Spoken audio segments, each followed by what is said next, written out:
écoute, ça s'est passé comme une course une semaine après les 2 dernières Coupes du Monde, donc j'avais relâché un petit peu et puis là il n'y a pas du tout d'eau dans le bassin.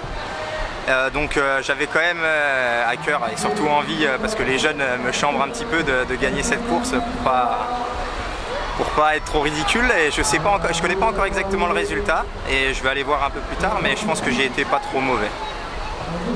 Bon, ouais, c'est ça, c'est un bassin lent avec très peu de débit d'eau, c'est ça, à cause de la sécheresse? Ouais, alors là c'est vraiment, j'ai jamais vu aussi bas pour te dire, donc je sais pas ce que ça donne. La Moselle est gravement basse là, donc pour faire du kayak c'est pas ce qu'il y a de plus marrant, mais on s'en sort quand même.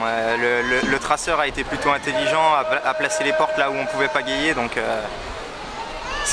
la course est un petit peu sauvée. Bon, t'es un peu le fer de lance du GESN, les autres collègues s'en sortent pas mal avec Lucas, Hugo Latimier, etc.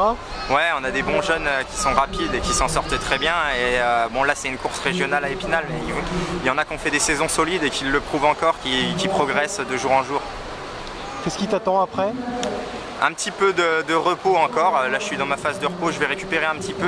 On a le championnat de France des clubs qui est début octobre et où il faudra que je sois un petit peu en forme parce qu'on cherche quand même à conserver notre titre. Et puis après ça je vais me relancer doucement dans la préparation physique et départ en Australie pour moi le 19 novembre pour aller faire toute ma prépa hivernale. Ça sera où le championnat de France? Le championnat de France des clubs c'est à Cesson-Rennes. Et donc toi après, tu vas recommencer les saisons de Coupe du Monde, etc.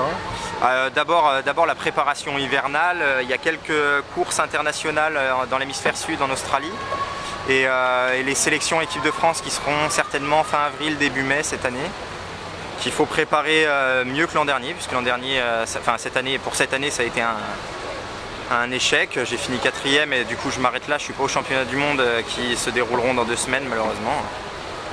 Donc voilà, il y a une grosse préparation hivernale pour être prêt pour les sélections de 2019 et en sachant que la saison 2019, la saison internationale va compter pour les sélections olympiques.